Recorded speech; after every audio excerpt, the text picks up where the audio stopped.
So I'd like to, just for good luck, I'd like to read the text in the original language.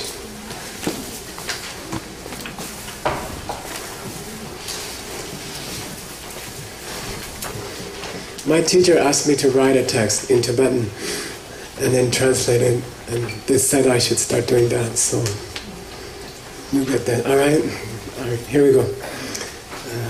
Say again. Chile. Then I'd like you to repeat with me. Ready? Tsawe Lame. Jinjin Ki.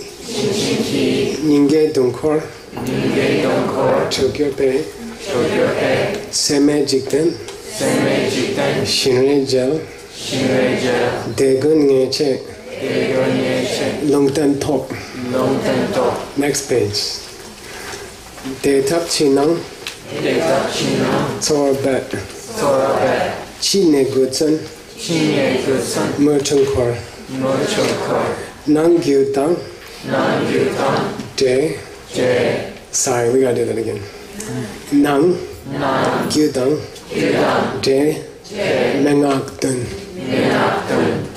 This is Milarepa style. Okay, just so you know. I mean, it's not as weird as it sounds. Okay. Lungin. Jepe. Agendar. Okay, so we finished the first verse yesterday, and we didn't really get on to the second verse yet, right? We have to speed up a bit, which never is going to happen, okay? In the first verse, we heard the description of the heart chakra opening in the period following the direct perception of ultimate reality, right? And then we heard about this light, colorless light. Like, it's not like a stream, it's more like a bar or a pole, a very solid movement of colorless light out of your chest. And that's the physical sensation that you have when the heart chakra opens, okay? It's of a colorless light, like a pillar, but sideways, of colorless light coming out of your chest, okay? And then we said that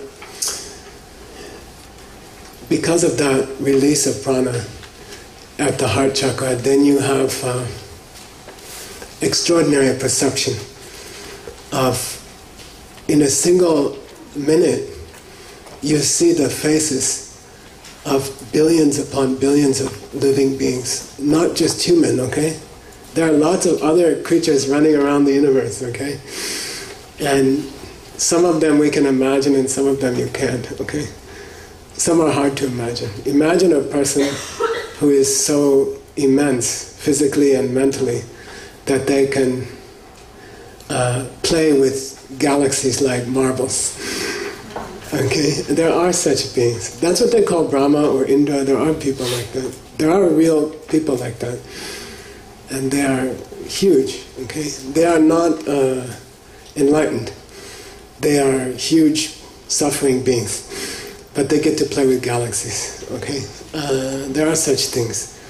So you see all the... and on down to tiny creatures in the ocean, billions of creatures in every square foot of water.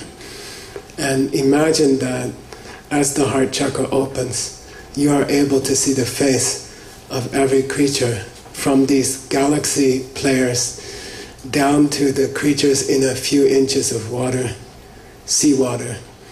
You can see all of them in this world. And then imagine that, multiply that times every inhabited world there is, which are infinite. There's no number. There are so many planets where people live that this very scene is being repeated on countless planets as we speak. Okay, because it's infinite. The odds are infinite. Okay, there's a guy sitting up there. Probably he has hair or something, and he's billions of the same person giving the same talk at the same time, because the odds are infinite. The odds are infinite. This talk is going on in many worlds at this moment. Different people, okay, who look like us. And then imagine that you could see all of them at the same time. and love them, have a feeling of love for them, and want to meet them, and want to care for them as if they were your child. I was with Lama Ora. Where is Ora? She went outside probably. I was there at the birth, you know. They asked me would I like to go. I said, well, I wouldn't like to go, but I'll go. And then it was in Tucson, in one of those natural birthing centers. It took 72 hours. I didn't make it. I left after 2 days. I stayed up for 2 days, and I couldn't take it anymore. And you know, I left, you know. But before, when she was pregnant, I remember she was doing a bunch of projects. She was cataloging all the ACIP texts. She was cataloging 10,000 loose texts that are running around. And I remember we took a drive in a car with Peggy Hitchcock. Do you guys know Peggy Hitchcock? She's 80-something years old. No, 75, sorry. So she was like in the front seat, and Ora was in the back, and I was driving, and Peggy said, well, Ora, honey, what are you going to be doing after the baby's born, you know? And Ora's like, oh, I'm going to be cataloging, and I'm going to be doing all these projects. And she turns around, she says, honey, those hormones kick in, you ain't going to do anything but hug the baby. It was funny, you know, she's like, when those hormones, you ain't going to be yourself anymore. You just kiss the baby all day, you know, hug the baby. And it was true. It came true, you know. She just goes around from country to country hugging the baby. And so just imagine you have that emotion towards all the people you see, okay? All the countless. Try to imagine what it's like to see a few billion faces, not a few, at the same moment, and love them all like she loves the baby. Like you just like want to kiss her on the head, you know? And that's about, you try to have a conversation with her, it's kind of frustrating. She's like, what? Then she kisses the baby again, you know? And so try to imagine that kind of a love, okay? So that's sort of like the goal of this class, all right? The goal, I would like to go through some meditations and practices of the inner body which would induce that kind of experience, okay? Because it's difficult to induce that experience, but it's the goal of a life to have that experience for 15 minutes, 5 minutes, then your life is worth it.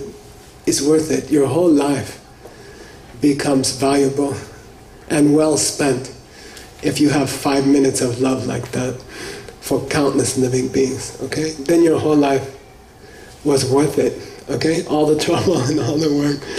For that 5 minutes it was worth it, okay? And I have this dream that, you know, everybody in this room could have that experience in this life, okay? And you can induce that experience in 2 ways, and we talked about it. One is meditations. You can do certain kinds of meditations. You can do certain kinds of attitude adjustment meditations, emotional adjustment. You can work with your emotions and your mind. Okay, you can do it that way. But you can work from the inside also. You can work from the inner body. Okay, you can change the inner body, the chakras, and the channels and the prana. And that will also induce this kind of love, right? So wouldn't it be cool to do, just do both, okay? Like work, I don't know, I was in the diamond business for many years, okay? And we had to, in the peak of our business, I had to find 30,000 diamonds a day, okay? And they might be of the same size and the same quality, okay? So out of 2 tons of ore, you get 1 diamond.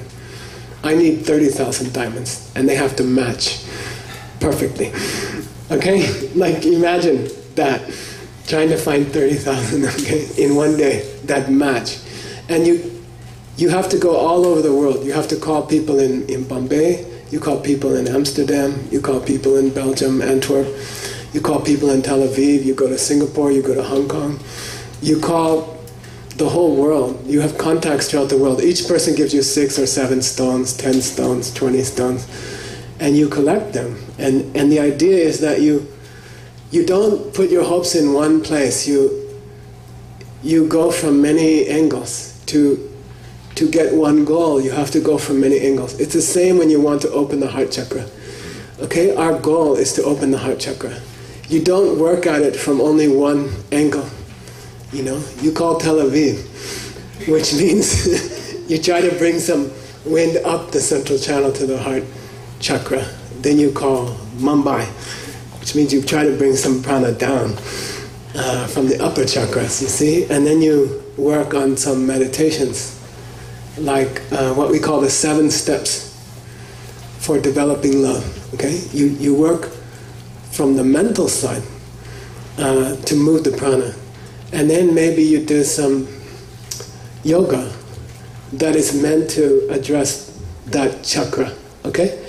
So in the study of Tantra, in the Buddhist tradition, one of the principal commitments that a person is asked to make is say Chinang, Tabla, Tsor, Bet. Chinang, Tabla, Tsor, Bet. Okay? You have to swear to that when you take an empowerment in Tantra, which in my monastery is not granted until you finish Geshe. Okay? That particular empowerment, you have to swear, you have to promise that you will Chinam Tabla Tsor Bet. Okay? What does it mean?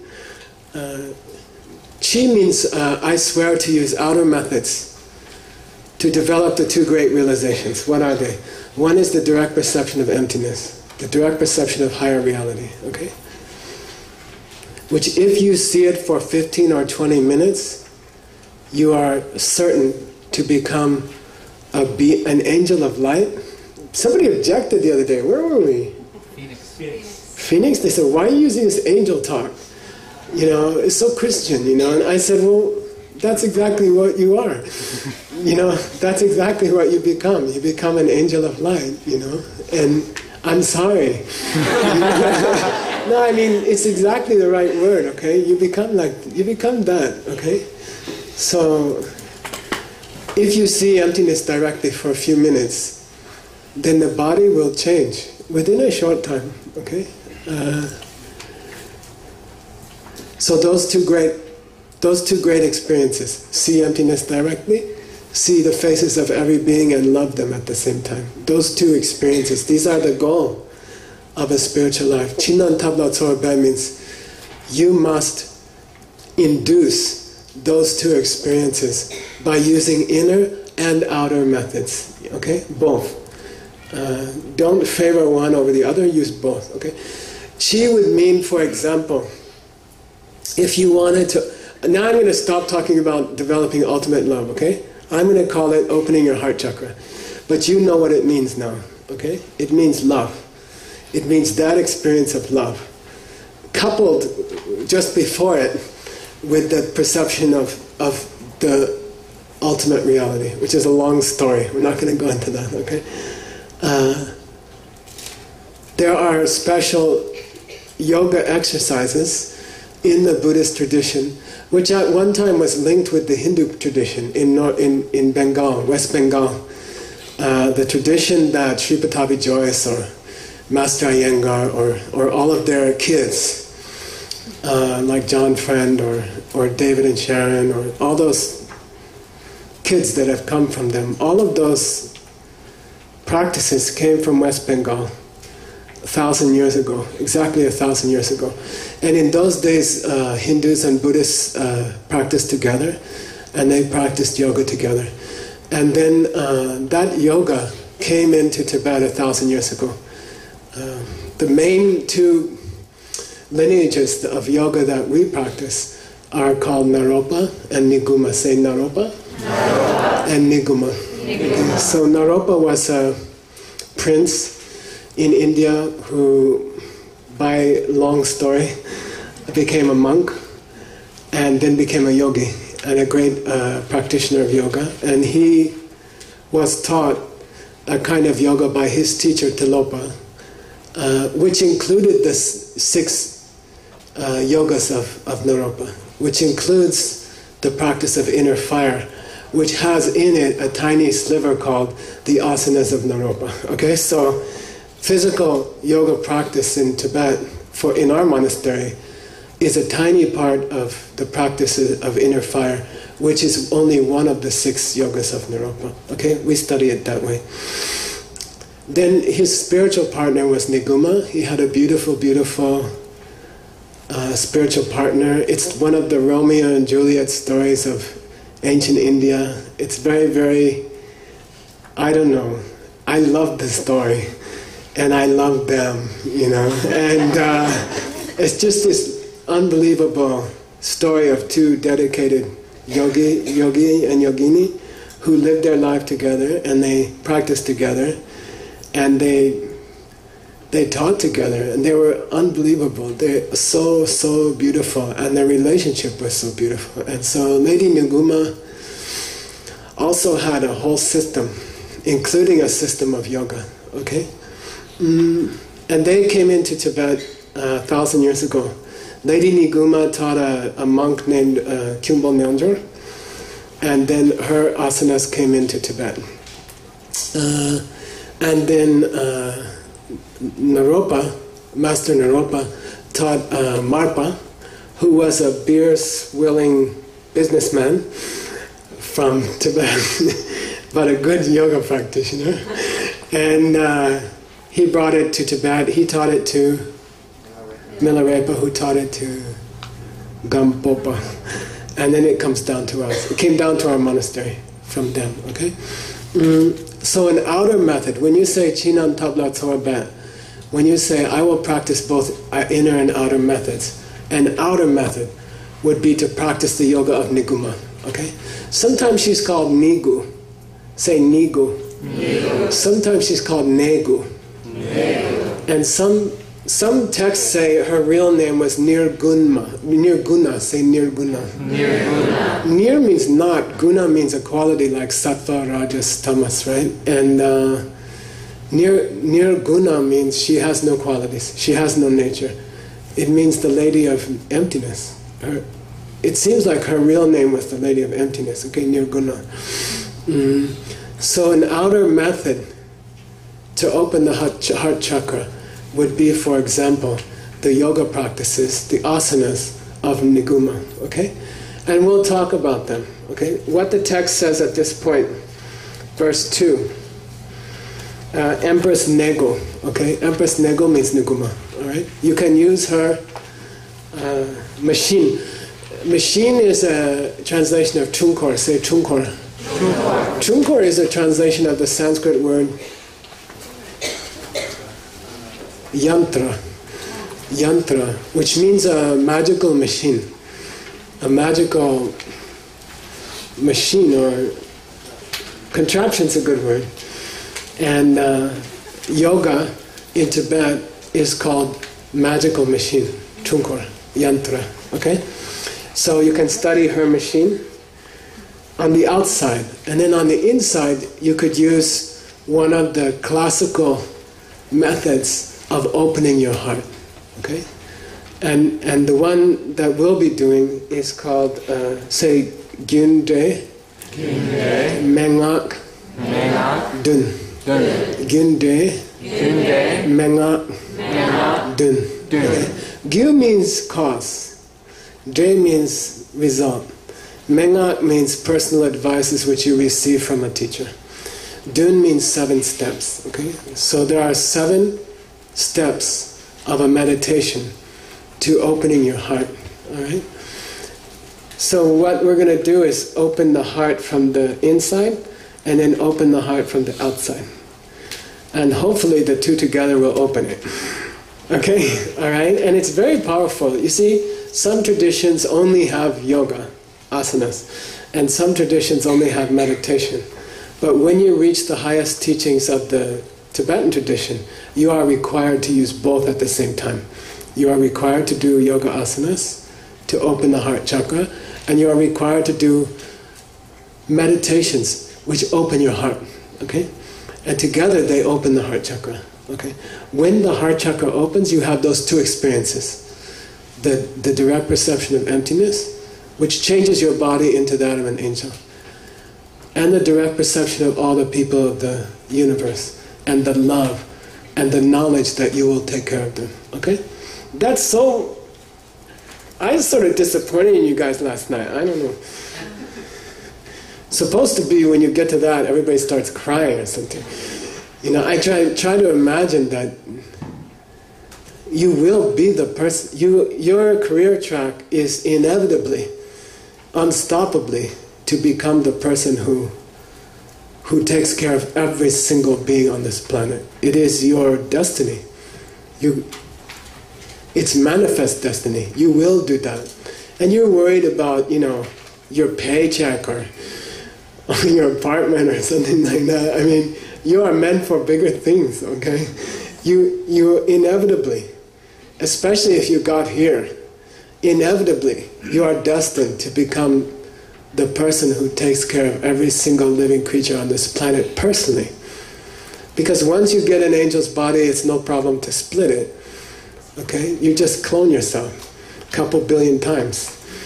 And you're standing next to each person in the world, caring for them and taking care of their needs, you know.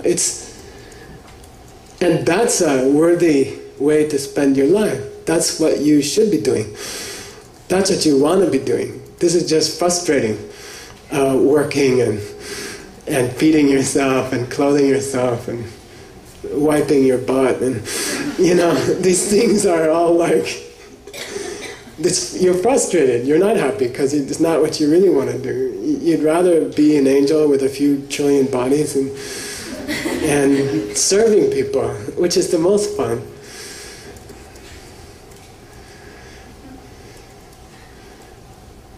So the way to get there is by inner and outer means. So we're going to talk about both, okay? First half of this class, we'll concentrate on a meditation, the 7-step meditation, okay? For the inside, open the heart, make the heart feel open. And then after the break, I think we'll take a break and then we'll have, after the break, not now, okay? Don't hope. After the break, we will do some questions, okay? If you have any questions. I encourage you to ask, you can ask questions about what we covered, but also if you just have anything on your mind, or you have some kind of personal issue or personal problem, the purpose of these teachings is to address the most serious problem you have in your life right now, okay? So feel free during the questions to ask something that relates to your life, okay? And something that you have some kind of a need or challenge going on in your life, and then we'll talk about it and we'll work it out, and you can, it will work, okay? So don't ask me some philosophical question if you're having trouble with your boyfriend, okay? Because that becomes philosophy, all right? So we'll take those questions, and then after that we'll go into the inner body, and I'm going to go deeper into the inner body, okay? So we're going to go a little deep, and it will be detailed, and it will be things you haven't heard before about the inner body, okay? And they come from scriptures, many scriptures, okay? They come from, there are in Tibet, I don't know, there's over 1,000 scriptures on the inner body in the canon. And then there are thousands more commentaries in Tibet. There are many beautiful things to learn about the inner body, and there are many ways to understand it. And I'm just going to do one of them with you, okay? Very beautiful, really beautiful, okay? So we'll do that after the break. The goal being, you have, by tomorrow night, by the time we finish tomorrow night, you have an inner meditation to do, which is designed to open your heart and which has been taught for over 1,000 years, okay?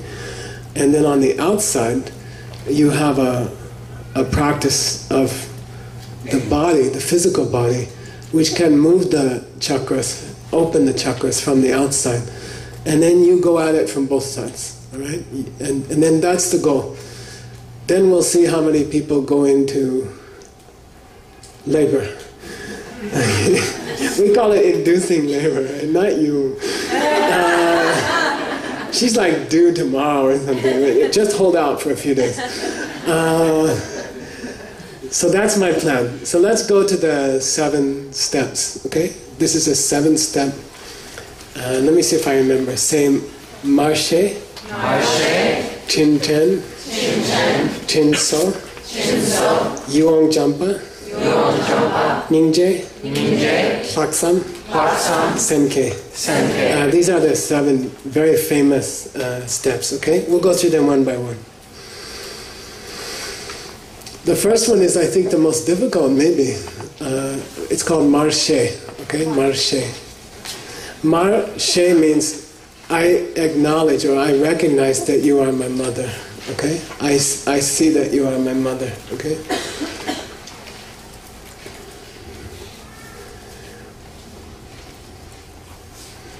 And I put a very extensive reading. I gave you a very extensive reading. I think it's the most beautiful presentation. There are many presentations of these 7 steps. The one I liked the most was by Kyabje Pabonko Rinpoche, Dechen Nyingpo.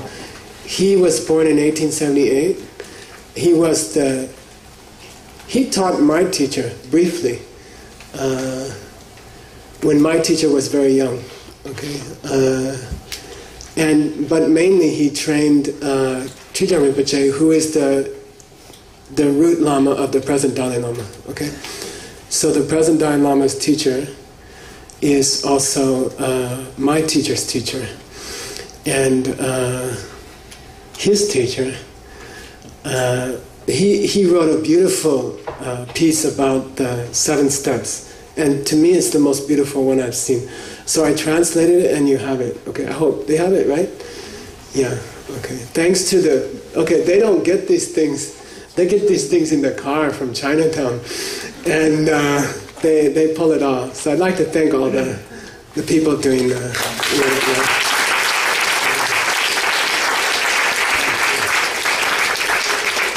And a lot of people helping me personally all through the day. I just throw the files at people, and they turn them into Tibetan, and they all do it in the car. Or we gave a whole presentation today. Where was that? In Queens or something. To the Chinese community of New York, and that was nice. But they do all this work constantly. They don't get any rest. And then they're going to do it again tomorrow in a different continent, and then the next day, so they work like that. They're very kind. So Marshe means, look, just statistically, okay? I used to think about it when I was a little kid because I love science fiction, Time is infinite, okay? Time has no beginning. Time has no end. I mean, you can say Big Bang, you can put a number on it, a certain billion years ago. Think of it as a single drop in the history of the ocean, falling off the front of a wave and hitting the ocean's surface. Think of the whole recorded history of this universe as a single fall of a drop from a wave in an ocean which has been going forever. I mean, to think this Big Bang is the first Big Bang, come on. It's naive, Time is unbeginning. Time has no beginning. The whole birth of the universe that scientists, they're trying to measure today, right? Up in the space shuttle, orbiting, whatever. That's just the most recent birth of the universe. Come on, it's beginningless. It's naive to think it's only 30 billion years old, and all possible combinations have already occurred. it's naive to think you come here once and then you don't come again, or you didn't come before. I mean, isn't it? If time is infinite, if you throw dice 1 trillion times, it's naive to think you will get 12 once. You know what I mean? You have been here countless times. There's no number on the times you have been here, and deep down you know that. You know, you dimly, some part of you remembers. You have been through this. That's why people fear death so much, because they've been there and they know what happens and they don't want to go through it again. Okay, that's why people have this incredibly irrational fear of death. Okay, so you have been there countless times, and you know what's coming, and you know it hurts, and you know what happens afterwards. So you know that, you feel it. You have been here countless times, which means that those of us in this room, we have had every relationship with each other countless times. Okay, we talked about it last night. Okay, you have killed me countless times. I have killed you countless times. We have been married countless times. I was your boss countless times. You were my boss countless times. Okay, I was a better boss than you were, right? Okay. And we've done everything to each other, you know, countless times. But the beautiful thing is that I have been born from between your legs countless times. You have pushed me out of your body countless times at the risk of your life. Knowing that you might die, you gave me life countless times. Okay?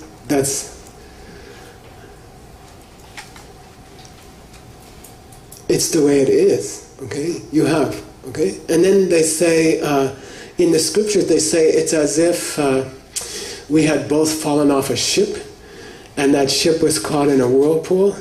And then I see you across the whirlpool going, you know, and I'm going like this, and I don't recognize you anymore. You know, you're the person who was on the ship with me before. I see you fly past in my life, and I don't realize, I don't appreciate that you died countless times to give me birth, okay? You have given me birth countless times. And so just to understand that is called marche. The first step in the meditation on developing love is to grasp logically that everyone has been everything to you, and they have been your mother, and they have given their life for you countless times. Okay? My Lama, when I first heard this, I was in Dharamsala, I was studying with Geshe Michael Roach 100 years ago, and I remember he encouraged us, he told us, when you leave the class this morning, the first person you meet, spend some time thinking about that they were your mother, okay? And we weren't allowed to do it with another student. It had to be the first person we met on the street outside the class. After the class, we were supposed to like spend some time with them and see that, and think that they were our mother, our own mother before. So me, you know, I went down to lower Dharamsala, and I ran into a Indian biscuit seller with one of those little carts, you know, and he's like got this little towel on and no teeth, you know, and he's old and he's kind of cranky. And he's the first person I ran into. You're going to have somebody, I don't know, after the class, 11:15 on 86th Street, good luck. So, you know, I went out and I ran into this guy, and I had to spend time with him and think, oh, he was my mother, you know, he's been my mother. And it was nice. I remember it. I still remember it, right? It was very sweet. To spend time with him, and I didn't tell him anything. I just stood there for a long time and you know, looked at all his biscuits, and then I was just trying to get used to the idea that he had been my mother. Okay, that's called step 1. That's marche. Okay, step 2 is called Jinten. Jinten means just reflect on how he took care of you when he was your mother. Okay, reflect on what he did when he was your mother, okay? And, okay, my big mothering experience. I did a 1-month retreat up in Flagstaff, I don't know, early 90s, right? And this lady and her husband helped me to buy the groceries. They found a place for me. When I had needs, they would drop off things once a week, you know. And so they were very kind to me. And they had 2 small boys. So after I finished the retreat, I went to them and I said, look, I know the boys are a lot of work. I know you never get any rest. And I have a proposal. And they said, what? And I said, you guys go on a second honeymoon. You know, I'll pay for it. You go for a 3-day weekend to some resort and you spend some time together. And, you know, and I'll watch the boys. You know, I'll take care of the boys. Because I knew they were all frazzled from the kids, you know. And so then they were so happy when they like dropped the kids off the next day. And I had all these plans for them, you know. We were going to make Mongolian mouse traps together, which is a lot of fun. They catch them live, you know, and it's fun. It's like 3 sticks and a box, and we made sticks and boxes, and we were having really good fun. And then I'm like, I had to go to the bathroom, you know. And I'm like, okay, you guys stay here, I'm going to the bathroom. They're like, no, we're coming with you, you know. And I'm like, well, you know, I kind of want to go by myself. And they say, no, we don't want you to go by yourself. And then I'm like, finally I just kind of got up fast and I ran in the bathroom. I locked the door, you know. And then I'm trying to poop, you know. And they're banging on the door, you know. Like, hey, it's really hard to poop when you can't concentrate, you know? And they're banging and they're screaming, and then they start crying, you know? I'm like, oh God, the neighbors are going to hear them, and they're going to hear the beating, and they're going to think something's going on. So I'm like pulling my pants up, coming out, half done, you know? And I'm like, you know, sooner or later they have to fall asleep, right? And they didn't fall asleep, you know? And then I was like, oh my God, you know, it never occurred to me that parents never get a minute. Like, they don't get any time, you know. I thought there must be some deal, you know, where the kids go to the living room for half an hour. It's not like that. And it was really, really terrible. And then 2 days later, the parents came, and I was like, oh my God. I said, thank you. And because then even at night you're worried about them, you know, like you can't sleep fully. You kind of gotta go like this, you know, and you're worried like somebody's gonna choke themselves, or someone's gonna sneak in, or one of the kids is gonna walk out the door. Or, no, you can't really sleep either. Even at night you can't sleep. It's unremitting. Just the name of the lowest hell in Buddhism. Avicii, right? Unremitting. So anyway, then it occurred to me, you know, that they never get any rest at all. It's just constant. It's this constant pressure. I suppose even if you have a babysitter and you go out for a movie or something, the pressure on your mind doesn't let up. You're still wondering, is the babysitter watching? Is one of those kids... My friend's child took what do you call those little butterfly hair clips? And she pulled it off and she swallowed the spring. And then she had, this was Pilar's daughter, and she had operations like all day and cut her open, and you know, and she almost died. She's alive, right? She went into a coma, but she survived. So, you know, I'm like watching them, you know, like, oh, are there any springs in the house, you know? And then tiny springs like that. And then the pressure on your mind is unremitting. There's no rest. You can't rest, really. And even after they leave the house, it's the same. I think parents never really rest. Their mind never really releases from the child. And they take care of you. They just care for you. It's just constant. Especially in the first 3 years, 5 years, it's constant. There's no break. It's just like that, okay? So the guy that's selling the biscuits from the cart in Dharamsala did that for me, okay? And now I curse you, okay? Like you're going to go out to 86th Street and you're going to turn left or right, but you're going to run into somebody. And I curse you. You have to think, they did that for me.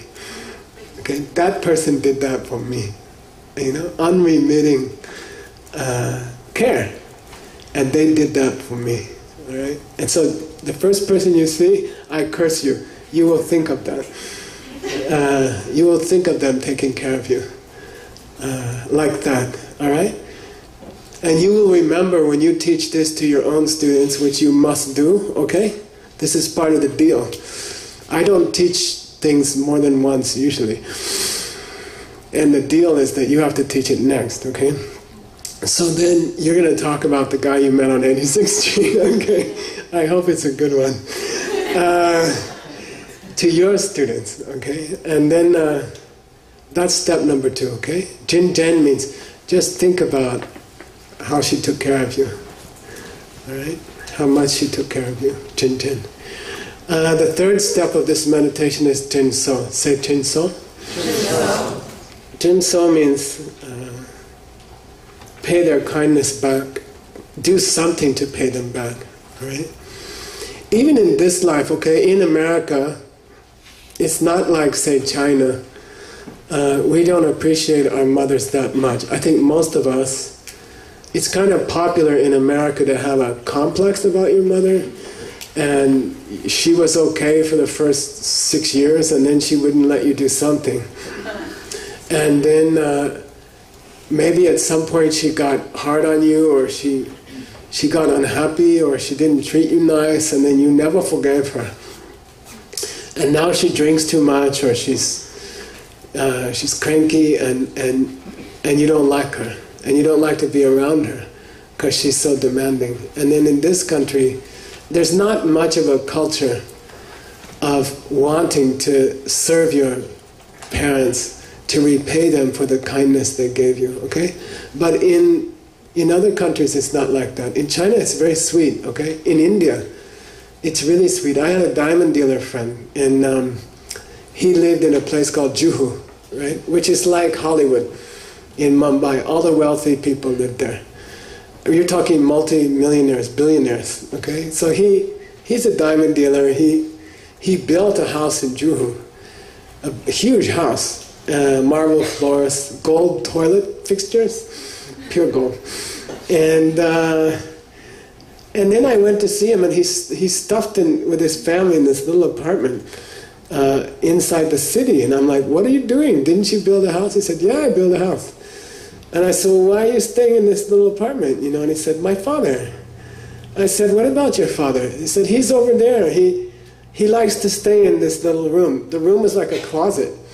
They had their father in like a little room, like a closet, you know. And I said, well, what's going on with him? And he says, well, he's old. He can't talk. He doesn't do anything. We take care of him. And I said, well, take care of him in the big house. He doesn't want to go. He wants to stay here, you know. So I said, well, can't you guys just go over there and somebody watch, and you can hire 15 people to watch him, you know. They said, no, we can't do that. He's our father. He's my father. He wants to be here. We have to take care of him, you know. And they did. They took care of him. And it was beautiful. And then they couldn't sleep in there. There was no room to sleep. And they slept on the balcony, outside, under the stars. The 2 kids and the 2 parents, they slept on one, they just laid out beds and slept together. It was really beautiful, you know. And they lived that way for a long time because Dad didn't want to go, you know. And they respected him. And that's a beautiful thing, okay. So someone, however you feel about your mother or your father, and a lot of us have complexes about our father or mother. Or my mother hit me, or my father was drunk, or he left us, or he didn't help support us, or we have all these things, but you can't deny the basic kindness they have shown you to bring you up and to take care of you. It was constant, unremitting. care. Okay, so Jin So means do something to pay them back. Have some kind of feeling that you would like to pay them back. Okay, that's number 3. Okay, the fourth one is called Yong Jampa. Say Yong Jampa. Yong Jampa. Jampa means when you think about someone you love, they look beautiful to you. Yong means the person that you most love in this world, okay? When you see them, you just feel happy, right? You feel tenderness or affection for them. A deep, deep affection. The person you love most in this life, okay? When you see their face, or when you come in their presence, you feel this deep, deep affection for them and love for them. Amor es ciego, right? What is that? Love is blind, you know. You're so in love with them, and everything is like you know, Walt Disney. You know, everything about them looks like Hello Kitty, you know. And you're like, oh man, you know, you're around them and you feel this deep, deep affection for them. Okay, that's called Yuong. Jampa means you want to get them stuff. You want them to have stuff. Okay. And the person that you most love in this world, I don't know about you, but for me, most of my day is spent looking at stuff that they might like. You see, most of my day, I went up, I don't know what's the avenue. What's the avenue with all the dress stores and stuff? Is it Fifth Park? What's to the... Madison. It was Madison. I don't think it was Fifth. Fifth goes downtown, right? Something coming uptown. It must be Madison. 4th, right? And Madison. Yeah, so I'm like, oh, they might, no. They would rather, no. That one, you know. And then Yon Jampa means you want to see them happy. You just want to pamper them and give them things and anything they wish for, okay? You're like constantly watching them and seeing what they would like.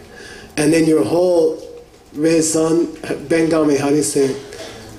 Raison d'etre? Your whole reason for being is to get them the things they like, you know? And it's a beautiful feeling to have anyone in your life that is like that, you see? To have someone in your life that you get up in the morning and you're just thinking of things they might enjoy and things they might like, and you spend the day looking for things, you know, and you're just always on the lookout for something they might like. And it's not always a physical thing. Like they might like it if you said a kind word to someone, or they might like it if you felt love for somebody. You see, like a higher kind of pleasure giving. Okay, it's like your heart Lama is like that, right? They love these little, they like little stuff. Okay, you can take your heart Lama. Rinpoche loved Kit Kat candy bars. He didn't eat them. He gave them away to kids. But it was his favorite. My teacher, one of his favorite things was Kit Kat candy bars. So you know, you would go looking for Kit Kat candy bars. But then what he really enjoyed was if you did something good. You know, if he caught you doing something good, he would be really happy, you see. So Yuong Jampa, which number? 4. It's like you go through your whole day making small mental and physical offerings to your Lama or to your mother, right? And that's the guy who's standing at the biscuit cart. Okay? So you just think, you fantasize, and you make offerings to your mom over and over all day long. And it's a beautiful way to live. You don't get much done, okay? Like you're always behind on the homeworks and stuff. But then when I think about it, it's a better way to spend your life, right? It's more important that you make these little offerings of goodness to your heart teacher than it is to finish your work. Okay? Because that is your work. That's the more important work, is to love. Next one, number 5. It's called Ningje. Say Ningje. Ning means heart. Je means king or lord, the lord of hearts.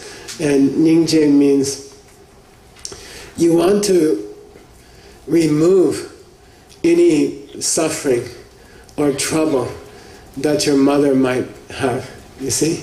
So you might want to, you anticipate any kind of problem another person might have, and you remove it. I like to do it anonymously. I like to do it proactively. I like to remove their problems before they're even aware of the problem, you see? And they just never hear about it. You see, like Rinpoche never paid a bill. You see, my teacher didn't pay any bills. He thought he didn't have any bills. He's like, I don't know where he thought the phone was coming from. But he never saw a phone bill, you see. We just intercepted them. And he got Social Security. He didn't know it took 48 trips to Social Security. He was like, it's so nice for the government to send me money every month. You know, we're like, yeah, like we fought them, you know, and he never knew about it. You see, so you just intercept problems for people around you. For whom? For everybody, okay? Because everybody has been your mother, okay? So that's kind of a big responsibility, right? Like, I'm not talking one person, I'm talking all the people around you, because they've all equally been your mother. You can't say this one was more my mother than that one, okay? It's not logical, okay? Each one has been your mother, and each one has treated you equally, okay? Kindly. So I'm not talking about the mother in this life. And I'm not talking about the first person you meet on 86th Street when you leave the room tonight. I'm talking every single person around you has equally paid you kindness. And they have given their life for you countless times. And you owe them. Okay? So when I talk about intercepting people's problems,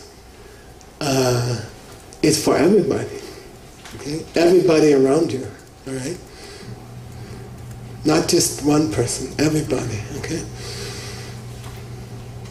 There's a debate, by the way. Some people say this teaching was popularized by Lord Atisha and by Geshe Michael Roach 1,000 years ago.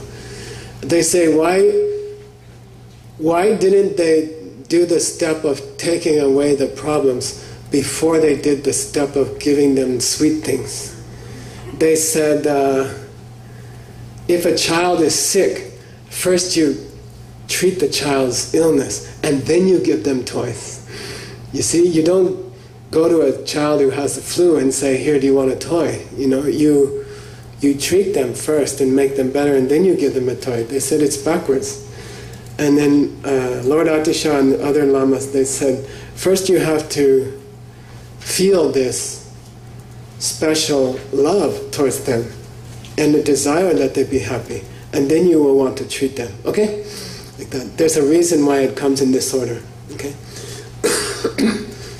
Number 6 is intense, okay? Number 6 is called, say, Laksam, Namdan. Laksam, Namdan.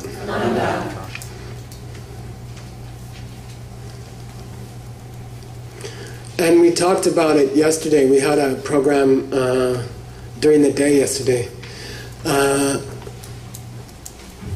It's the decision that you yourself will take personal responsibility, that no one in the world has any pain, and that no one in the world misses any kind of happiness that they could have. You see?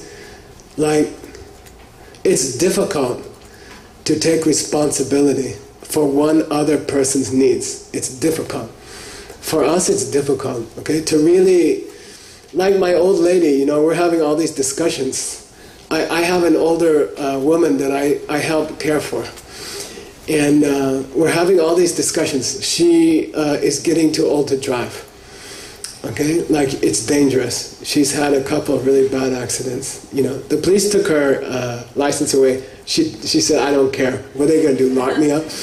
You know, who's going to lock up an 85-year-old lady? She gets in her car, she drives around, you know, and they're afraid of her. And, you know, and it's dangerous, you know, and she hits people. And then, and we try to, it's, you know, we met a man the other day whose daughter was killed by an elderly driver, you know, and we talked to her, we sat her down and we said, look, this guy, we both know his daughter was killed by an elder person who shouldn't be driving, you know, but she can't give it up. And then there's all this conversations going on about, well, who's going to drive her around when she needs groceries? And who's going to take her to see her friends? And who's going to take her to her chorus practice? And then it's suddenly dawning on everybody that you're talking a lot of time, you know. It's one thing to take away her car, it's another thing to coordinate all her driving needs, you know, between 6, 7 people. And to take responsibility for a single person's needs is difficult, okay? In step number 6, we are proposing that you make a commitment to take care of the needs of countless beings. All right? Why? Why should you? What's in it for you? Why do you have any responsibility for them? They've been your mother, okay? They've been your mother. We have a student in the 3-year retreat in Arizona. Her mother had a very serious stroke, and she's incapacitated. She needs 24-hour care, you know. And then we feel like we have to do it. We're taking care of her, you know. It's very expensive, and it's difficult, and we feel responsible to do it because she's the mother of a close friend, you know, and no one else is helping. So, but everyone is that to you. Everyone has been that to you. And then you feel overwhelmed, right? You feel like, well, you're asking me to take responsibility for the needs of every person in New York? It's not possible. I cannot do it, okay? And we're facing that with our old ladies, you know, like the one old lady is $2,500 a month, you know, and then the other old lady is like a couple thousand a month, and we just don't have the money. Nobody has the money, you know, and then what are you going to do, you know? And then you're proposing to me that I should assume responsibility for the needs of millions upon millions of beings on this planet because they used to be my mother? You know, you're asking me, you know, I can't take care of 2 old ladies. Now you want me to take on a few million more, you know, and I can't do it. I don't have the capacity, okay? Then, what do you call? Necessity is the mother of invention, right? If you really want to do something, a human being can find a way, okay? If you have a burning desire to do something, you can do it, okay? You can do anything, all right? A human being has the capacity to take care of millions upon millions of beings at the same time. If you were driven by a love, if you were driven by a love that was strong enough, you would find a way. Okay? You would find a way. If you were driven hard enough, if you wanted it bad enough, you would find a way. You can find the way. Okay? What is the way? Open the heart chakra. Okay? Open the heart chakra. Learn to split your body. Okay? Learn to split your body millions of times. Billions of times. Okay? Learn to stand above an entire planet and split enough bodies to take care of every creature there. Under the right pressure, you could do it. You have the capacity. And you just need this. You need the circumstances to force you to it. Okay? Circumstances will force you to that. And you will learn. Okay? I always have people, I have friends, they were married their whole lives, right? They never learned to fix a car, or they never learned to fix a door, or, you know what I mean? Like that. And then the guy left, or they kicked the guy out, right? 2 days later, what's happening? They're out there fixing their car. And they're out there fixing the door. And it's not like they were incapable before. They just didn't have to do it, you know. And anybody in this room can do everything that everybody else can do. If you were forced to do it, you know, you would learn and you would do it, okay? If the drive was enough, if the desire was enough, you would learn to split your body. You because you're capable of it. You have the ability to split your body. You just haven't been pushed to it yet. How do you get pushed to it? Watch the guy on 86th Street. This is the beginning of the process. It will end in you splitting your body. Okay? The beginning is tonight. The process starts tonight. You walk out on 86th Street, the first person you run into, just for a few moments, think, this person was my mother. I'm responsible for this person. This person is my responsibility. All of their needs, okay? It's my responsibility, okay? And that's enough. For tonight, that's enough. And then it will force you. Eventually it will force you to learn to split your body. Because you can. You can do it. You have the capacity. You just haven't been pushed far enough, okay? So tonight, first person you meet, out of the room, out of the building, just look at them and say, I will. You know, I will gain the capacity to take care of you. Okay? Because you've been my mother. Alright? And that's the whole meditation. That's the whole. Step 7 is called bodhicitta. Okay? Step 7 is called bodhicitta. It means I will learn to split my body for you. Okay? And I will take care of you. Alright? Like that. Alright? Okay, we'll take a break. I'll be here if somebody has a burning question, or I have one meeting.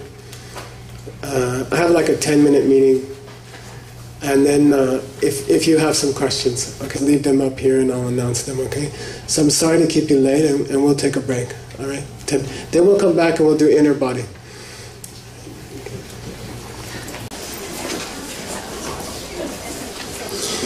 Okay, so tonight we went through the 7-step meditation to try to develop love from the inside. And now we'll talk about the inner body practices that you would use to try to develop the same attitude by working from the outside. Okay? Outside means you would use asanas, or you would use pranayamas or kriyas or bandhas, yogic techniques to induce ultimate love. Alright?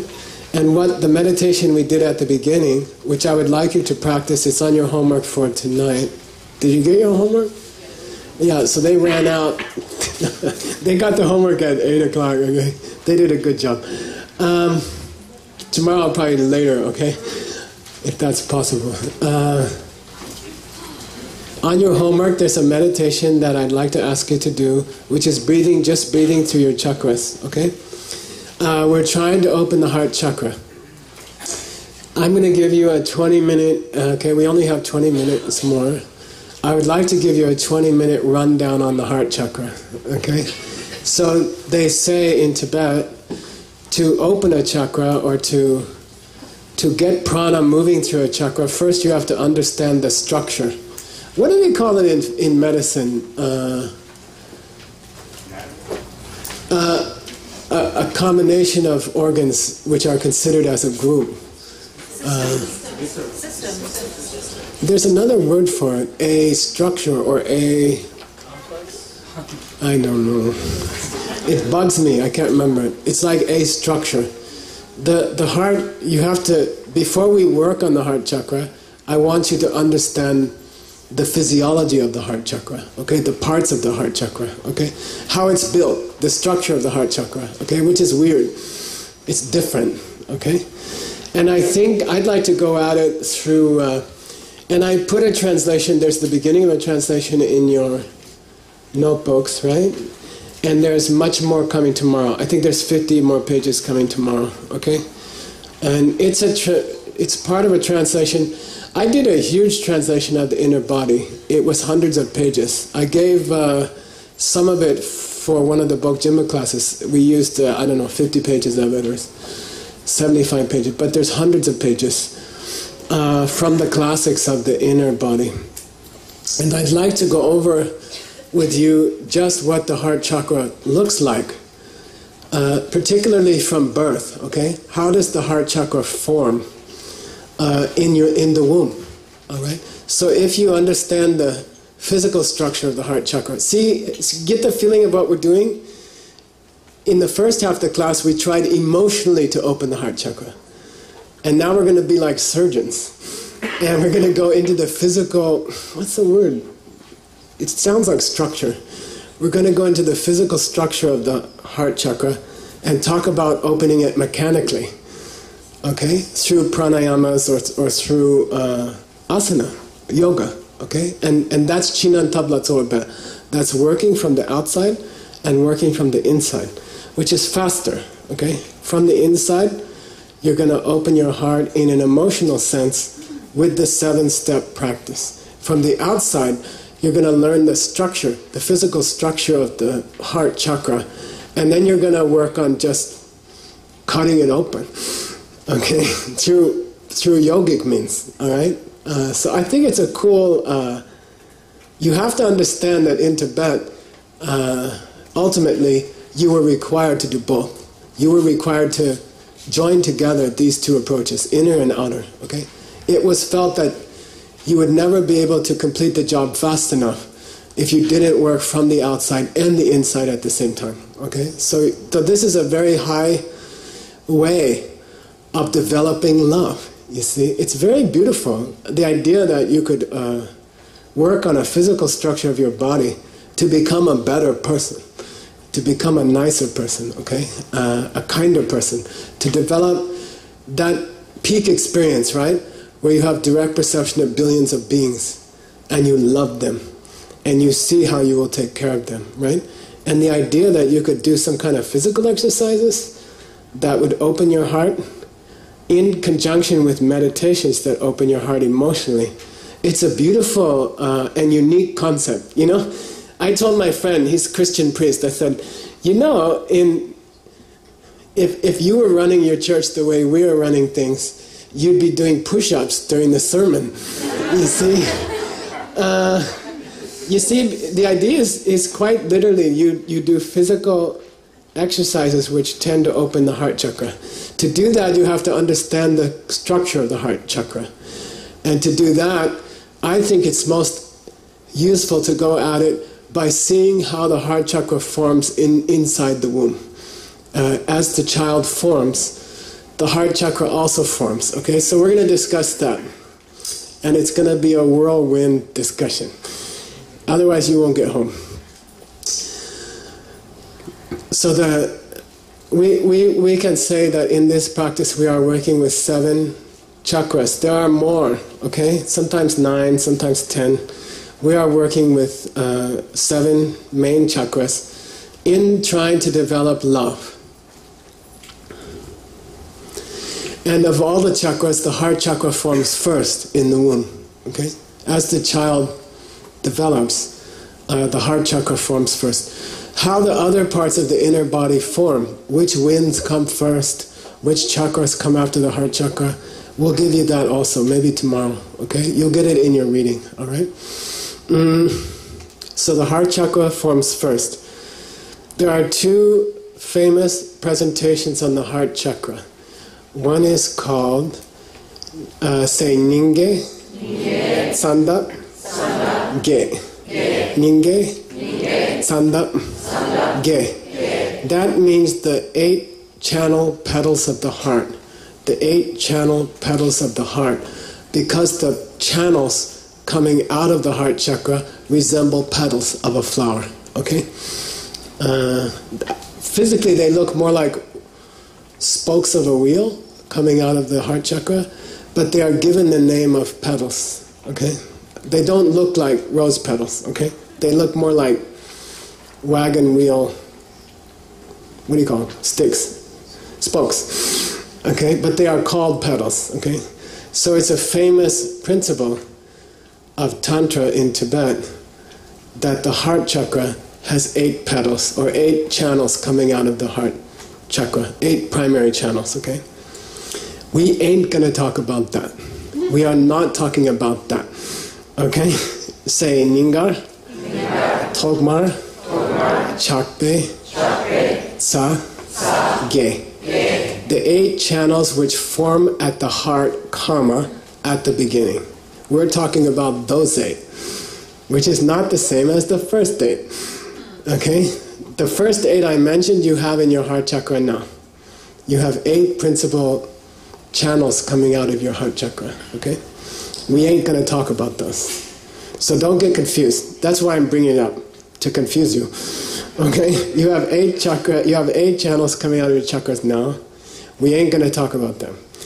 We're talking about the 8 channels which form inside the womb, near the heart. Okay? Because that's what we're interested in. We're interested in the, there's a medical term. You have to find it. It sounds like structure, but it's not that. It's a word for the structure of an organ and its associated organs, but anyway. We're talking about that.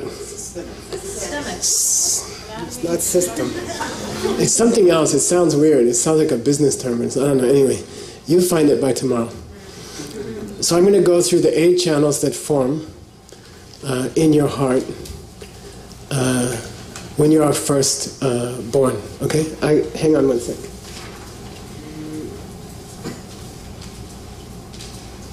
Yeah, okay. I want to get it right. The first channel to develop is the Sushumna, the central channel, right? In a grown person, it extends from here between the eyebrows, under the skull, down outside the bottom of the skull, outside the inside of the bottom of the skull, okay? Extends down from the inside of the bottom of the skull, comes down in front of the spine, they say within a ½ inch of the spine, follows the spine down to the sexual organ, and terminates at the end of the sexual organ, okay?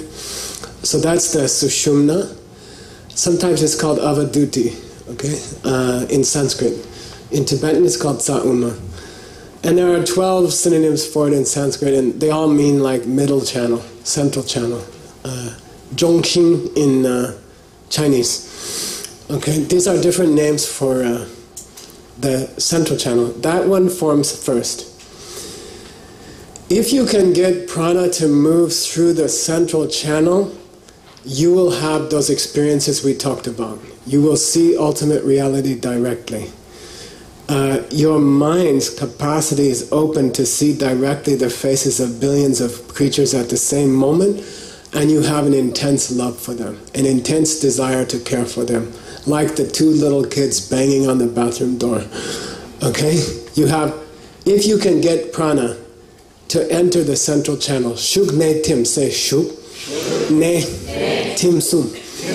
Shuk means enter, ne means stay, tim means melt or dissolve. If you can get prana to go through these 3 stages inside the central channel, which requires opening the heart chakra, okay? Then you can have those peak experiences we talked about. Your mind is open completely, and your heart is open completely. You can see billions of creatures at the same time. This is before you become a Buddha, okay? Much longer before. And you see ultimate reality at the same. If you can get prana into the central channel, we said yesterday, for most people, almost no prana travels through their central channel. It is blocked primarily by the knots at the heart, okay? What causes the knots at the heart, okay? There's the main channel, Sushumna, central channel, and then on each side, starting here, okay? Here are the termination points. There are 2 side channels, smaller channels, okay? They go this way, and then they cross over here and come back. And then they continue under the skull, they cross over here at the tip of the head, They continue down to the back of the bottom of the neck, in front of the spine, and they cross over again, choking the central channel. Okay? And in the monastery, we don't have time, but they demonstrate this with 3 rosaries. And the Lama ends up like this, you know. And when it reaches the heart chakra, which is not at the heart, don't think front of your body. In the monastery, they hit you with a rosary. If you ever go like this, heart chakra, you get hit. You learn to go like this. It's in front of the spine, at the level of the heart, and that's why it's called heart chakra. It is not in the heart, okay? There, the side channels twist around 3 times, okay? It's the hardest chakra to open. And then they twist around again, the main chakra behind the navel, and Swadhisthana at the base of the spine, and then once more at the groin. These are the major chakras, okay? Knots formed by the side channels. They list the first one side channel to grow in the womb as the Pingala. Okay, Pingala is running, it's the one that starts on the right side of your nose. By the way, that's why you have 2 nostrils. The structures of your body form around the channels. The reason you have 2 nostrils is that there's 2 channels here. Okay? If you could eliminate them, you'd probably have one big hole here. Okay. So this channel is called Pingala in Sanskrit. It's called, in Tibetan, it's called Roma. Say Roma. That's a translation of rasana, which means the channel of taste, or a bitter, red, hot channel. In the Yoga Sutra, what's this channel called? Surya Tadgati, okay? In the Yoga Sutra, it's called the sun channel, right? So that comes from the right side and twists around and continues like that, okay? Its color is red. You can say a dark pink, and that's why it's called Pinkala, okay? Pinga came into English as pink, okay? If prana, that's the second channel of the, how many? 8, which form in the area of the heart at the beginning, okay? Because in the beginning, all there is this much of your body, you see? There is no head yet. This is before the appearance of the 5, what we call the 5 yenlak, the 2 arms, 2 legs, and the head. Even before they start to bump out, you already have this structure in your heart, okay? So at that point, the central channel is about this long. It's just a piece. It's a little piece, right? Okay? And then comes the Pingala, already wrapped around the central channel, all right? Already choking the central channel in the womb, in the first month of gestation, okay? When prana moves through the right-hand channel, you feel angry, or you feel upset, all right? And that's a red channel, Pingala channel.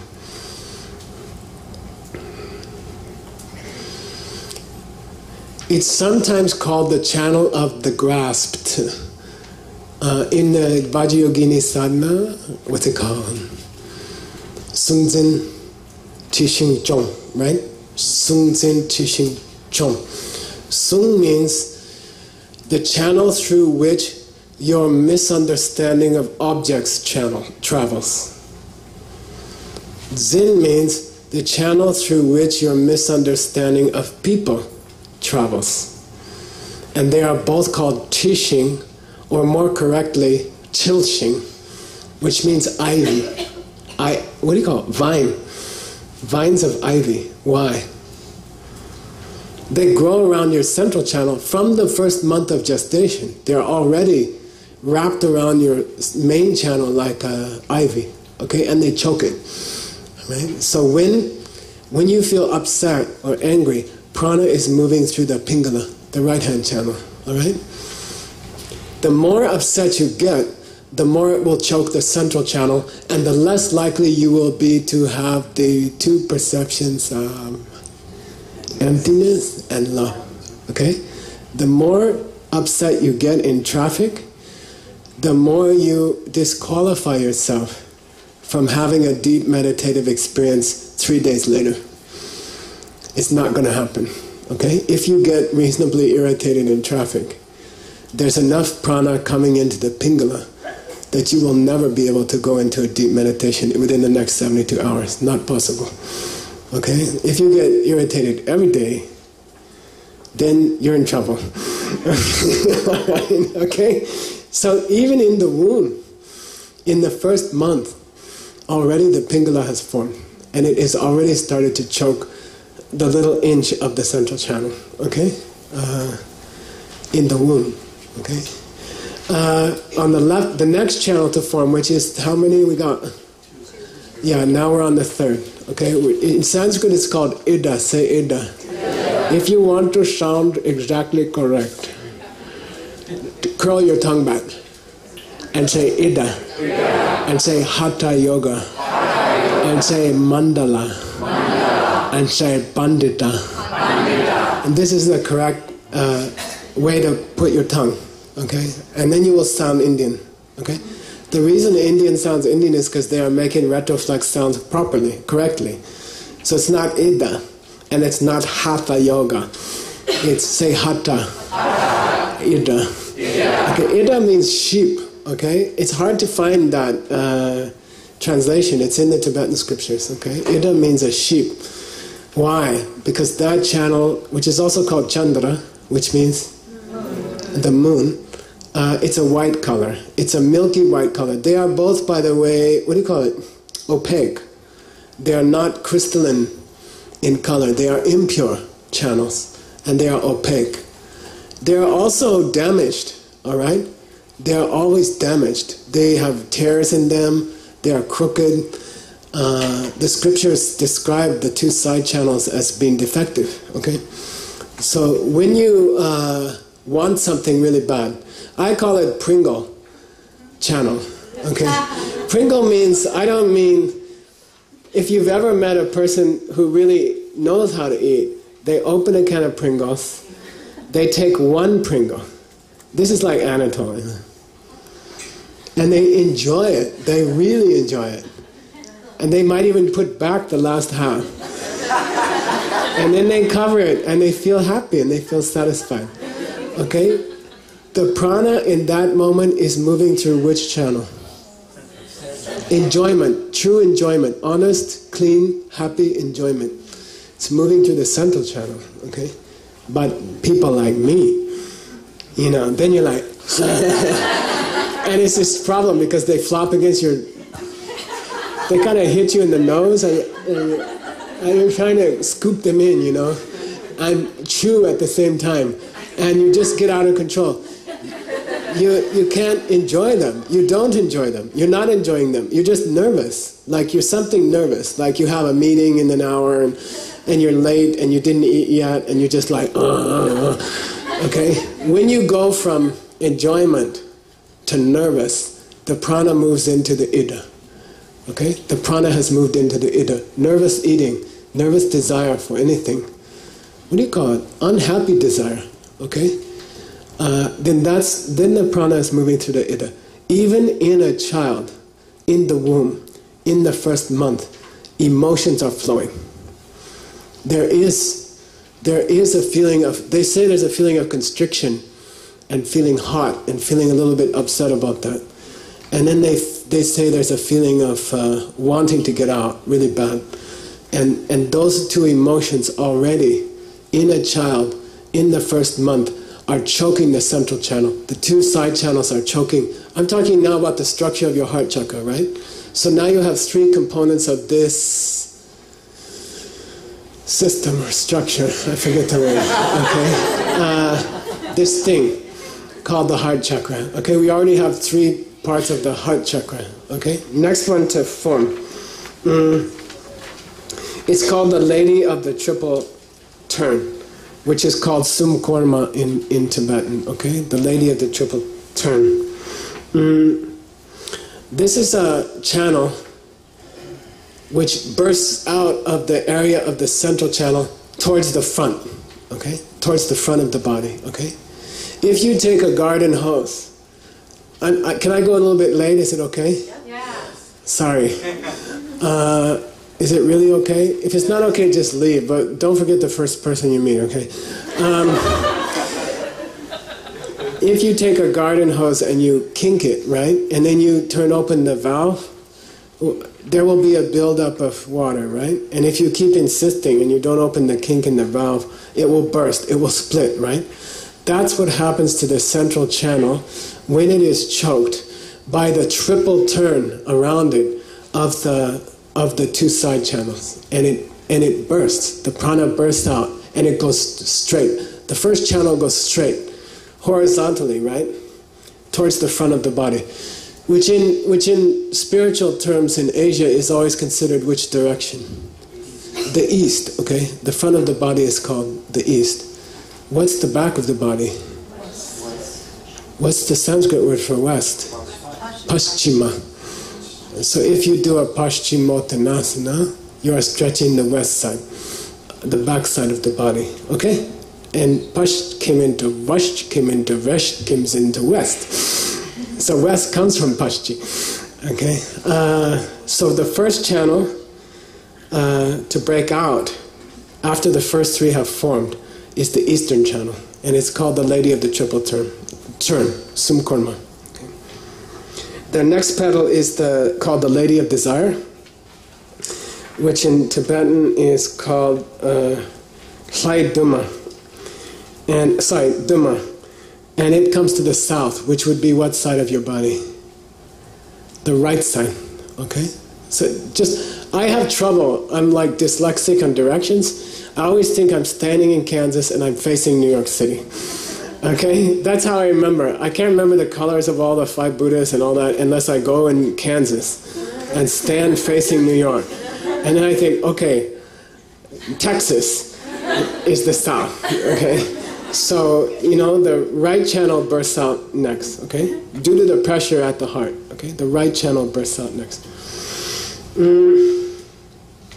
The next channel is called Kima. Say Kima. The Lady of the Home. And it breaks to the west. Breaks out to the west. Okay? Which would be the back of your body, towards the back of your body. You are still less than an inch long. Okay? We're talking inside the womb. In the first month of gestation. How many channels are we up to? 6 channels. Okay? Guess which channel's next? Canada. Okay, all right, that's how I remember it, okay? Canada is coming out to the left, okay? I'm in Kansas, I'm facing New York, and Canada breaks out to the left. The name of that channel is called Tumo, which is not the same as the Tumo at your navel chakra, okay? It means the Lady of Fire, okay? The Lady of Fire. So try to imagine the structure. It's called process. It's called process. Yeah, and it doesn't mean a series of events. It means a structure, an organ structure. It's called the heart process. Okay? Check it out. In anatomy, it's called a process, meaning a thing composed of many pieces and performing a single function is called the heart process. Okay? So now you have You have 6 components to the process or to the structure of the heart chakra, right? Then there's this weird channel.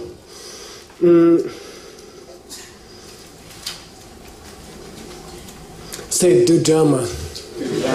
Dujama. Du means a demon. Okay, in Tibetan, Du means a demon. Yaksha. Chel means don't possess. Ma means a lady. And then if you study the Tantras extensively, they come to explain this channel.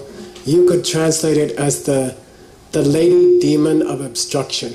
Okay? The lady demon of obstruction. Jal in this case means obstruction. Okay? And this is a weird auxiliary channel that runs together with the central channel. It runs very close to the central channel. Okay? In an adult, it terminates at the throat, and it terminates at the navel. Okay, so it's short.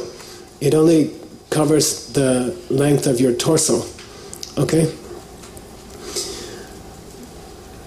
And from what I have found, it's an attempt for the prana to bypass the knot created by the two side channels. Okay? It's an attempt by your body to create a substitute channel through which prana can bypass the heart, which is blocked. Okay? So now you've got this vision of the heart chakra, okay? The process of the heart chakra. It's a central channel. It has two side channels choking it because they turn around it 3 times, each of them. It's like that medical symbol, is it Amedes or something? This thing. Some people say it might be an ancient representation of the heart chakra. I don't know. But it's 3 turns around the central channel. That chokes the central channel. Then come one by one these side channels, 4 side channels, okay? And then there's an attempt by the body to bypass it. And there's another weird channel. An 8th channel grows even in a baby, even in a child. And you keep that channel throughout your life, okay? You okay? Yeah. Is it possible that if there was a lot of trauma and then a physical disease, that a person who has whose prana has desperately tried to circumvent that would possibly feel constricted in the throat later in life, or have stomach issues? Yeah, it's very possible. Or would have to have organs removed? Yeah, it's very possible. Yeah, constrictions of the prana by other channels which obstruct the free flow of prana, right? Can be triggered by emotions. And then they lead to medical problems. They lead to physical problems. They underlie tumors, for example. A tumor is based on a kink in a channel. Okay, like that. So we have 8 components of the heart channel, and try to get a feeling. Tonight, I think that's all I can do. Let me do a little bit more, okay? I'm just going to go, okay? I don't get here very often. And I don't get a chance to talk about these things. You guys, some people here are 10 years into this, and it's kind of satisfying for me, because otherwise I have to go to Ukraine and talk about, you know, guess what? Things are coming from you. And the people who travel with me, they fall asleep. I say, guess what? And they fall asleep. Because they heard it 3,000 times. I don't get to go very far with people very often, okay? So anyway, this is what's happening to your heart chakra now. And there's a blockage in your heart chakra, a problem which has been with you since the day you were born, okay? You've had this problem. This problem with your heart chakra has existed since the day you were born. I mean, before, in the womb, nine months before the day you were born. You were born with this, with a blocked heart chakra, okay? And that's why, okay, now, what travels through the 4, we talked about what travels through the central channel. When you feel love, when you feel knowledge, when you have understanding, prana is moving through the central channel, okay? When you're in a traffic jam and you're angry, can you turn it down a bit? When you're in a traffic jam and you're angry, prana is moving through the right-hand channel and choking the central channel. When you're on your 10th Pringle, or your 10th Pringle package, then I'm talking Mahayana, I'm Mahayana, great capacity, then the prana is moving through the left-hand channel and choking the central channel. You're not physically capable of having a kind thought. Try to get used to that kind of thinking. You are not physically capable of having a kind thought, all right? Because it's being choked. Then the 4 channels shoot out of the area of the heart, right? East, south, west, and north, right? What kind of prana is traveling through those channels? We call the 4 elements. Okay? Say sa, sa, chu, me, lung. Okay? Earth, water, fire, and wind. Okay? Don't think earth, fire, water, and wind are some kind of stupid medical system from the medieval times. Okay? It's not like that. It isn't some doctor in 1300s in England didn't understand the body and decided you were having a problem of your bile humor or something. Okay? Don't think like that. These are very, very profound understanding of the very underpinning of all existence. Okay? Sa, chu, me, lung are not dirt, water, what do you call it? Tu, shui, hua, and qi. Okay? Even in China they have, right? It's not, don't think it's some kind of stupid thing that they think there's dirt inside of you or something like that. It's not that. The element of earth is the very fact that any 2 objects could come together. It's like a gravitational force, okay? An element of earth, when they say element of earth, it's the cohesiveness which holds all objects together and prevents them from falling apart. Okay? It's the cohesive energy. It's a electric-magnetic force which holds objects together. Okay? That's the element of earth. It's not some stupid medieval thing. Okay?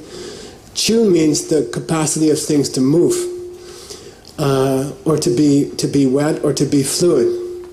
Okay? The energy of fluidity is called the element of water in ancient times. Okay? The fact that the thing could flow. Okay? Then what would Mei be? Fire. Hua. Fire. The fact of heat. Okay? The fact of heat. What do you call absolute cold? And okay? It's the fact of temperature in the universe. It's called the element of fire. Don't think it's some stupid thing. It's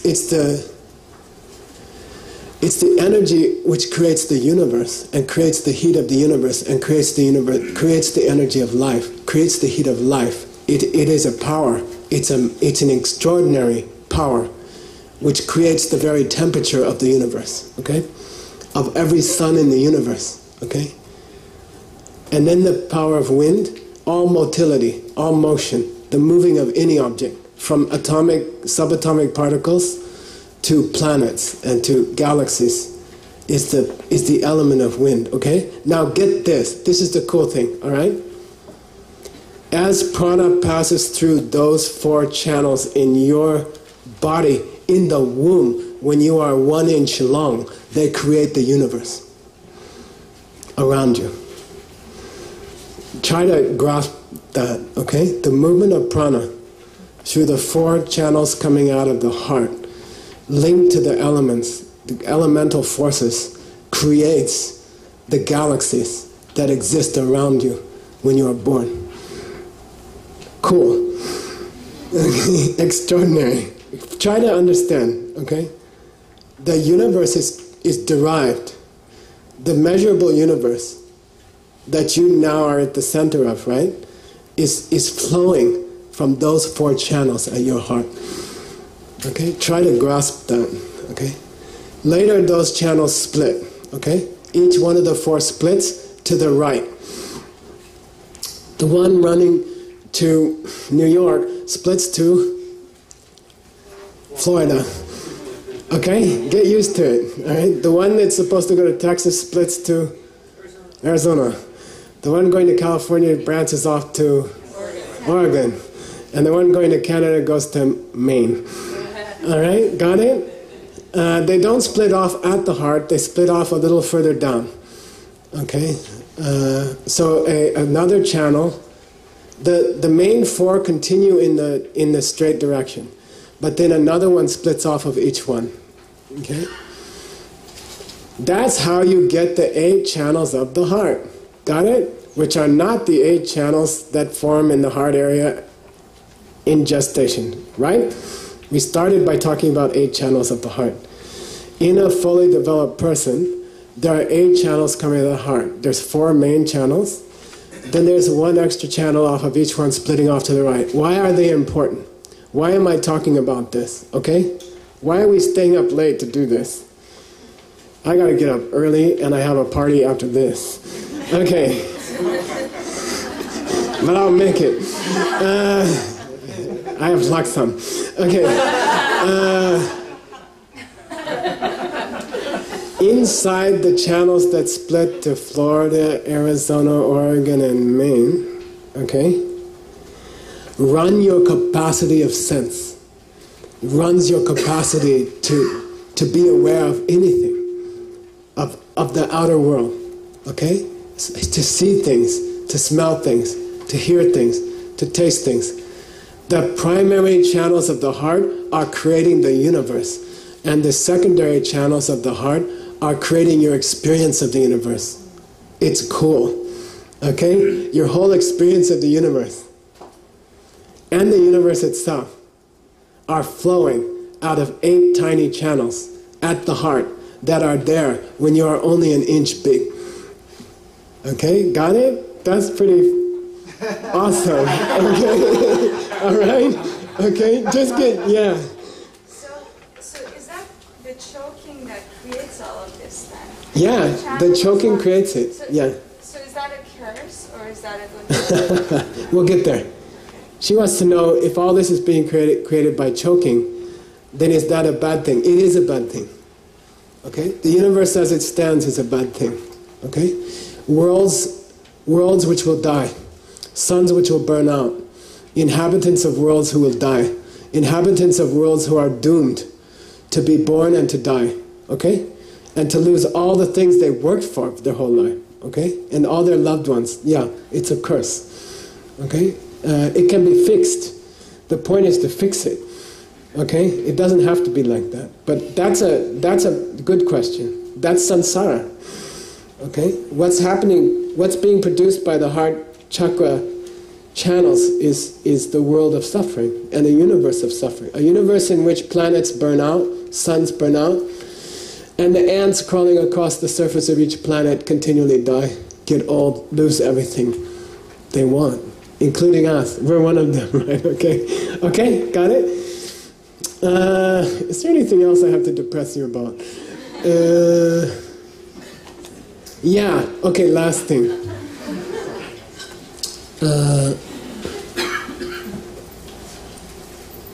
So it follows upon your question. What would happen if we loosened the channels at the heart?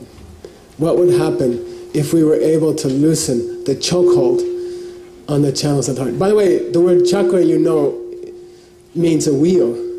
And it refers to the image of spokes coming out of a hub. When you look down the central channel on this structure, on this process, you see 8 spokes radiating out. And that's why they're called chakras. Okay? That's why they're given the name chakras, which means wagon wheels, right? So looking down the central channel, you see the 8 spokes coming out, and that's why they're called chakras. That's why they're given the name chakra. Don't say chakra. Chakra is an evil demon that lived in India a couple thousand years ago. He's not a chakra. Okay? Chakra is chakra, chakra is chakra, okay? I don't know how you got called chakras. Anyway, last question, then we'll go home, or to a party or wherever. If you could loosen the stranglehold of the 2 side channels on the central channel, if you could break the vines off the pillar, right? By the way, there's another name for the central channel in Sanskrit, which is avaduti, okay? And there was a famous yogi whose name was Avaduti. You get to study his text someday. Okay, Ava means off. Duti means throw it off. It refers to ripping the side channels off of the main channel. Get off of me. Get off of me. Like that. You see? When you tear the side channels off of the main channel, that's called Avaduti. And then the central channel opens. And the heart channel opens. So get this. 3 things happen. 3 things happen. 1, first you see emptiness directly. Okay? You see emptiness directly. Secondly, you have that experience of ultimate love. Okay? You have that experience of ultimate love.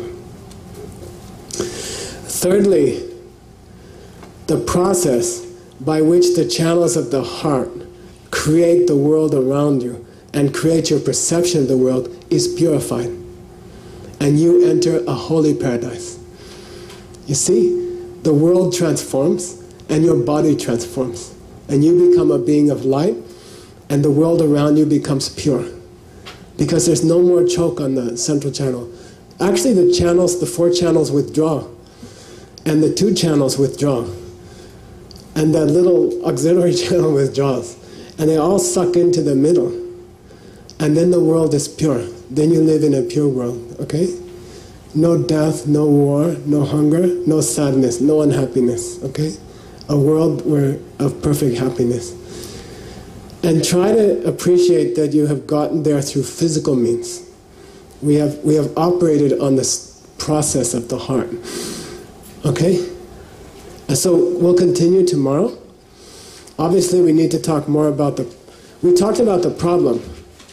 Now we have to talk about the physical and inner practices by which you repair this process, this system at the heart. How are we going to open it? And how are we going to release the channels? Which will cause a corresponding transformation in your body and your world. Got it? It's very cool, right? You still need the first meditation, okay? That's the inner method. And then you need the outer method, okay? Which means after you walk out of here, first person you meet in the subway who doesn't have a knife, okay? Or something, okay? All right? Okay. All right, let's dedicate that karma. Mr. Hewitt, will you lead the thing? Wait.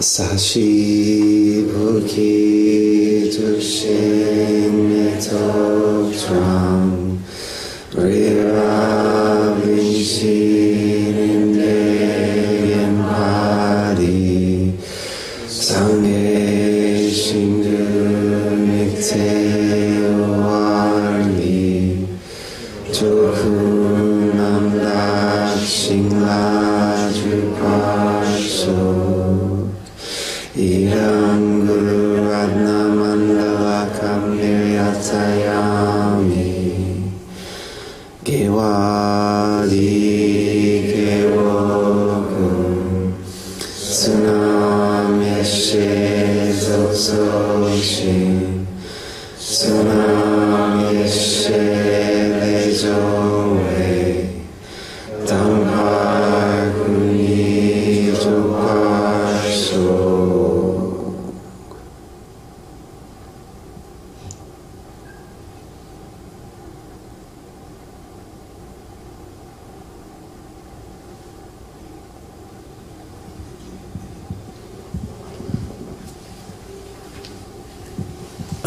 Let me see. 7:15 tomorrow. Homework groups out here if you like, or you are commanded to approach somebody in the class that you don't know and go to a coffee shop together or something like that. Secondly, if you finish all the work, you'll get a certificate, and I would like you to teach, okay? So please work hard, learn all the material, work with your TAs. They have all the, homework masters. And then they'll guide you and they'll make sure you know everything well, okay? So do the homeworks, all right? And you'll have another homework tomorrow. If you finish it, you get a certificate. Eventually. And then, no, we'll get you one soon. And then, what was the other thing? If you have a Yamantaka empowerment, please talk to Narayani, because tonight is the black moon and there would be a ceremony tonight for Yamantaka, okay? So, see you tomorrow. And thank you very, very much, because it's a very, for me, it's very, very, I feel very happy to talk about these things and very grateful that there are good people to listen to it, okay? So, good night. Yeah.